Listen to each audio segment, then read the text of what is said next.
கண்ணை பிடி.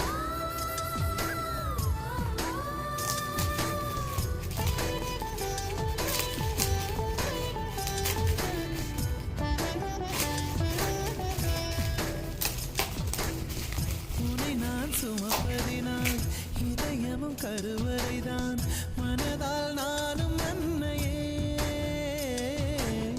மறவேன் என்று முன்னையே. நான் பாலைவனத்தில் விதை போல் நீ பருவம் தந்த மழை போல் என் காதல் செடியில் பூவும் பூத்ததே.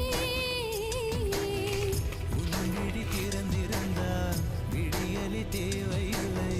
உன்னை நான் துறந்திருந்தால் உயிரது சொந்தமில்லை. சரி